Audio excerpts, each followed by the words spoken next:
Welcome to Inside the Vault. I'm your host, Mark Yaxley. My guest today is a world-renowned trend forecaster. Gerald Celente is the founder of the Trends Research Institute and publisher of the Trends Journal. He has a 40-year track record of identifying, tracking, and forecasting trends. He joins us today from Kingston, New York. Gerald, welcome to Inside the Vault. We're really looking forward to hearing your thoughts today. Well, thanks for having me. You're welcome. You published a list of top trends for 2020. One of those trends you dubbed the New World Disorder. Can you tell us what you meant by that and what people should be expecting? Well, I've been in this business now. This is my 40th year, and I've never seen the likes of what's going on now. Let's take a trip around the world. Now we could start in Hong Kong. How about France? Look at Lebanon. How about Iraq? Go to Chile, Colombia, Bolivia, Ecuador, Peru, Algeria, Mali, Sudan, Africa, South Africa, Zimbabwe, one place after another. When people lose everything and have nothing left to lose, they're losing it. And they're fighting against income inequality, government corruption. We're seeing riots, demonstrations, wars, protests, and it's across the globe. And then, of course, you know, the wars going on is with whether it's Libya, Syria, Yemen, Iraq, Afghanistan, and Niger and Mali. There are wars going on as well, other places in Africa. And then you look at what just happened a few weeks ago with President Trump's assassination of the #2 guy in Iran, General Soleimani. So I really believe that the first shot of World War III has been fired. Because when you have all these protests and wars going on, all it does is take one flashpoint. Like, how about they brainwash us as children and even adults? Now, World War I started when they assassinated the Archduke Ferdinand. You know, come on. I see the parallel there. It was building up way before that. And again, mad men and mad women, because we have to be equal in these days of identity politics.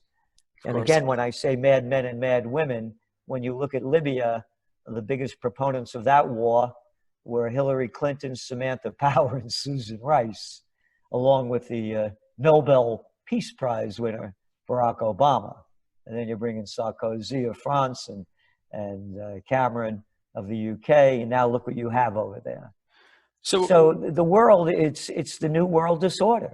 So if you think you have migrant problems now, immigration problems, homeless problems, you haven't seen anything yet. So what do you figure is causing this kind of surge in disorder? Because, you know, the world's always had problems, right? And like you said, you've been doing this a long time. You've seen those problems over the years. But in your mind, is there one or two particular things that is really driving this New World Disorder? Yes, one of them is the income inequality. And again, you know, it's not, I'm a political atheist. I look at things the way they are, not the way I want them to be. Mm-hmm. And when you look at the Oxfam report and you see the inequality of wealth, it's astounding. You have 26 people with more money than half the world's population combined. I know, it's shocking. It really is. And then you come to the great USSA over here, and what do we have? 3 cats got more dough than half of America's population. So go back to the Gilded Age. This is worse. Mm-hmm. You have Gates, Buffett, and Bezos with more money than the rest of society. And look at the great jobs that Warren Buffett creates. How about nothing? Oh, wouldn't you love to work at Amazon? You know, and by the time you pay taxes and everything else, what do you have $6,250 a week in a hernia? You know, I mean, again, this is what's going on, and you multiply that by all the countries I talked about. What are the protests in France about? It's about Macron giving more and more favoritism to the upper classes and the people paying for it. And the same thing in Chile and everywhere else. So again, when people lose everything and have nothing left to lose, they lose it. Absolutely. And do you expect, or is that what's happening in the United States as well? I mean, a lot of our listeners are American citizens. Is Trump favoring the upper class as well? Do you see that's the direction that he's headed in, especially if he gets reelected? Let's look at the facts. Trump got elected on 3 points. He was going to lower taxes. He was going to build a wall and build a new infrastructure. He's done nothing on the infrastructure. The migrant problem is another issue. And then you go the tax policy center. And his tax cuts have enriched the rich by the numbers. 82% went to the 1%. And what did they do with all the money? No, they didn't put it into capital improvements and building their businesses, stock buybacks. And so when you look at the whole equity markets, it's one big scheme. And I don't want to use the word Ponzi scheme because I find that anti-Italian. This is bigger than Ponzi was a little boy, right, compared to what the banksters are doing. The trillions that they've pumped into the repo markets since September 17th, an estimated $6 trillion. According to again, why is this happening? The Levy Institute published the numbers. From 2008 to 2010, the banks pumped in $29 trillion into the banking system.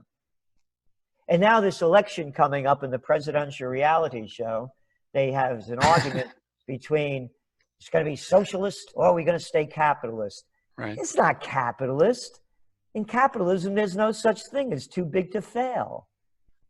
And what happened under Obama with Eric Holder, who went back to work with the white shoe boy firms on Wall Street, the big banksters were too big to jail. That's a fact. They got convicted of felonies and no heads rolled. So Trump, he's just for the rich club. Look what he did also with the estate taxes and on and on. So again, but they don't have the fight in America. You're not going to see it like it's going on in these other countries. Right.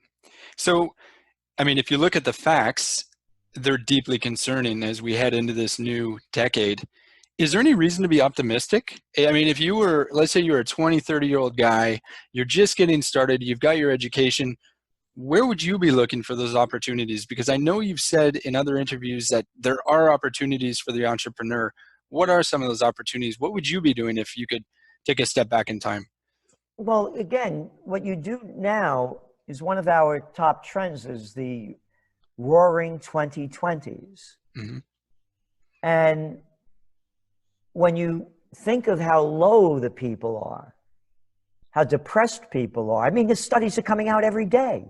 Matter of fact, one just came out today on loneliness and how so many people in the workforce are so lonely and how people are addicted to their handhelds. And I mean, smartphones is an oxymoron. They've made us dumber. Mm-hmm. I believe that as well. And you know why they call them handhelds?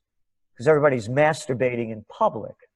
They're totally, you look what's happening. The misery levels are there. So as an entrepreneur, what do? You start selling elegance. You start selling joy.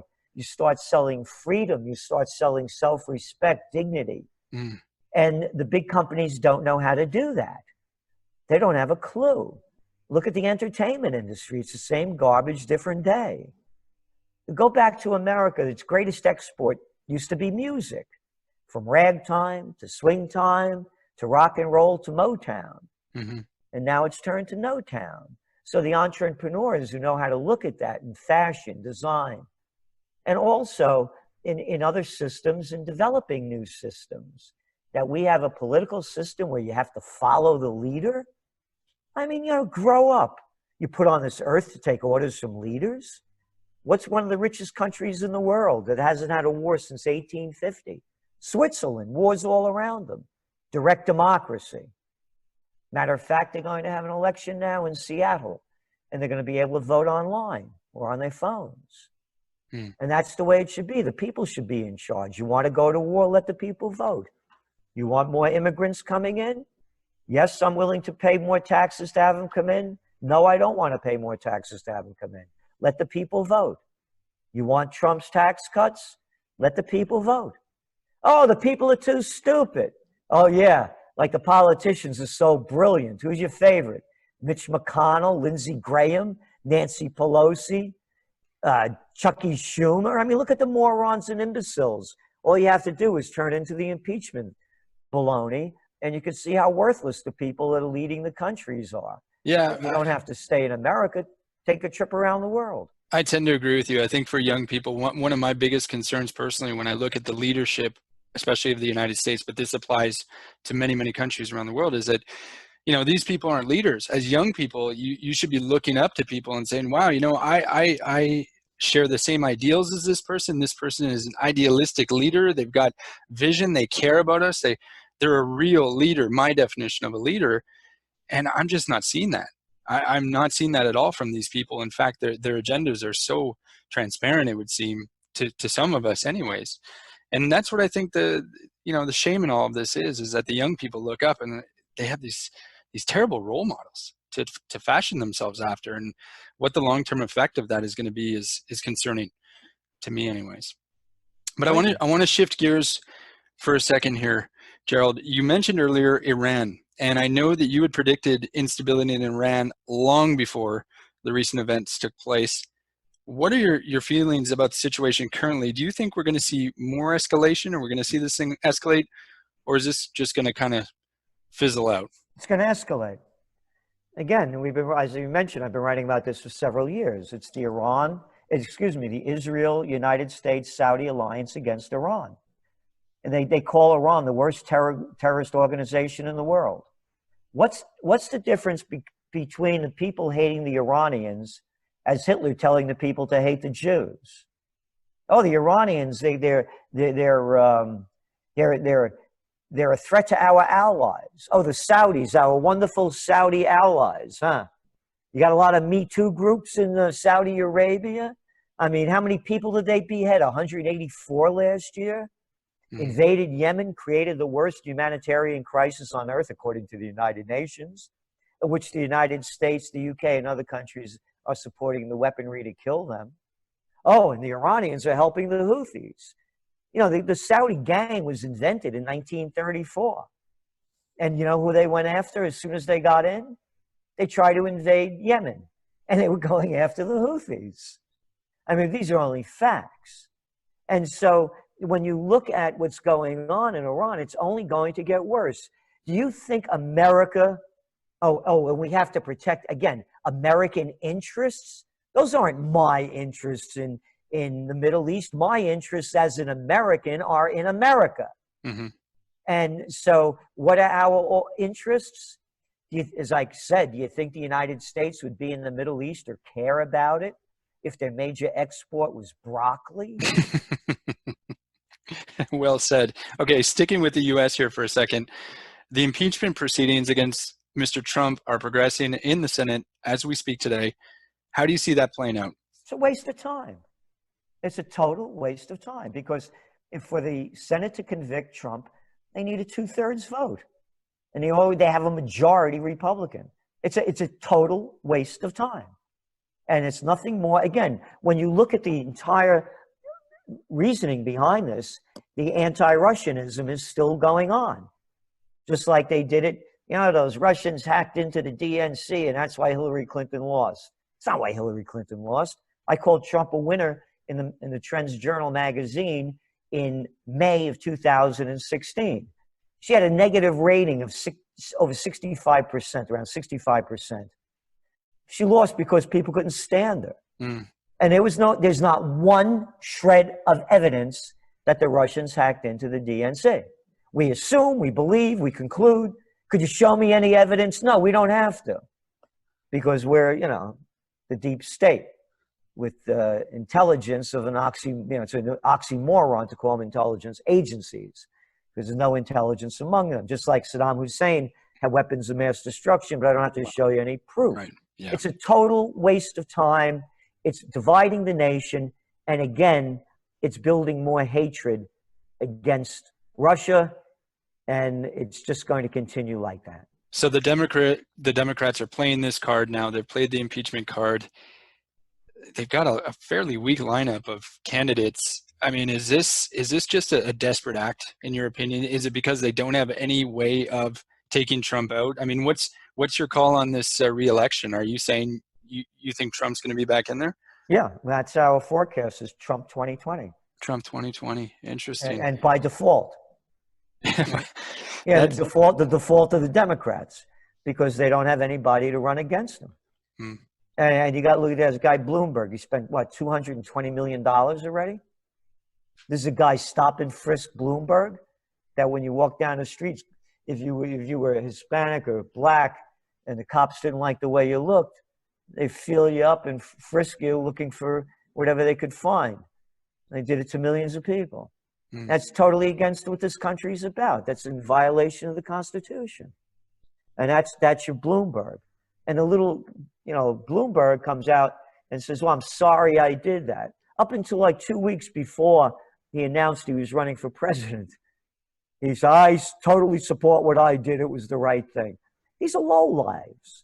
So they don't have anybody. And if it's a Bernie Sanders or Elizabeth Warren, and I don't think it's going to be a Biden, but even Biden, they're not going to win the swing states. And because of the Electoral College, that's all that counts in America. Remember, Trump lost the popular vote, but he won the electoral vote. Mm-hmm. So shifting over to precious metals, like I said, a lot of our listeners are already invested in precious metals, so they always want to hear what people like yourself have to say about gold and silver. Where do you think gold is heading short term? What's your prediction there? And then if you want to parlay that into the medium term as well.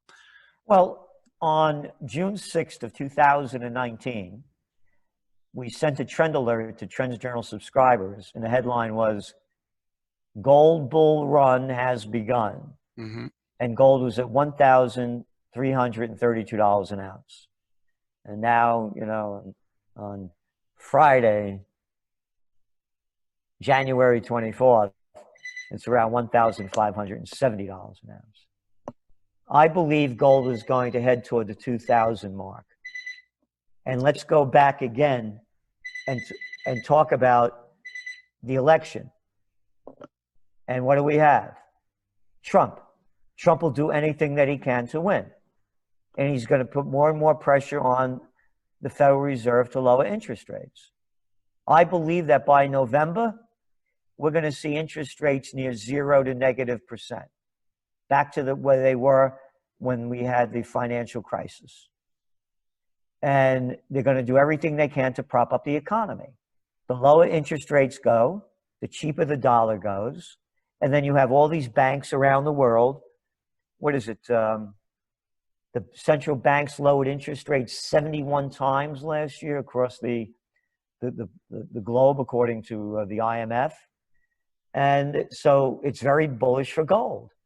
So all this cheap money that they're dumping into the system, the repo markets I mentioned, it's golden for gold. The downside risk of gold, as I see it, and I've been calling this again since June, is $1,390 an ounce. Mm-hmm. And that has to break under 1450, and it didn't break under 1450 for months, and it doesn't seem to be able to do that. And I've been saying for almost 6 years it was, that gold had to break over 1450 to find strength, and it's broken over that 1450 last year, and it has strength. So short term to medium term, I see, gold could be this year in the high 1600s to 1700s, and with a wild card event such as war, gold will spike to 2,000 an ounce and above. Well, that's very helpful, very optimistic, obviously, for investors in the precious metals. I tend to agree myself. I've been saying for the last few months that I think we've officially entered the early stages of a bull market, very early, because if you look around Main Street, my mom and dad, very conservative investors that don't tend to buy precious metals at all until it's too late, they haven't come to the party yet. They're still on the sidelines with precious metals. Once it becomes front page news, all of those retail investors will flood into the market. Now, they probably missed the boat a little bit by then, unfortunately. But those people are still, not paying attention to precious metals. And we're seeing these prices, the price ranges that we've achieved already without them being present. So still very encouraging there. I think a lot to come. Tougher question for you. Speaking about precious metals, the platinum group metals are on fire. I mean, palladium and rhodium are jumping every single day, it seems. At this point in time, do you think, have they reached their near peaks, or is this just pure speculation right now, or do you expect palladium and rhodium to keep on climbing? I don't know. I don't consider myself an expert in that field. I bought my first buy of gold was at $187 an ounce in the 1970s. And that's when that's how long I've been in the gold markets. And so on these other issues, I just don't know. But it would be just a guess for me. So I prefer not to speculate on it. Fair enough. Fair enough. Well, Gerald, I like to finish my interviews on more of a personal note. I hope that you'll indulge our listeners. Your motto is think for yourself, which I like because it's simple, and yet so many people have a hard time of doing that, especially these days. When did you start to think for yourself, and was there a definitive event in your life that triggered you to start thinking for yourself? Oh yeah, when I was born, my father may his soul rest in peace. We'd be driving around, whatever, and I'd be shooting my mouth off, and with the slang from the Neapolitans, he'd say, "Papawala," "Papagallo," parrot. Mm-hmm. He goes, "Stop repeating what everybody else is saying and think for yourself." And he'd give me a dirty look, "Papagallo," and I heard that about a number of times. And I realized that before I open my mouth, I better have the facts. Mm-hmm. And so that's what my business is. Trend forecasting is total facts. We put the facts down. Here are the facts. This is the way we see it. Now you think for yourself.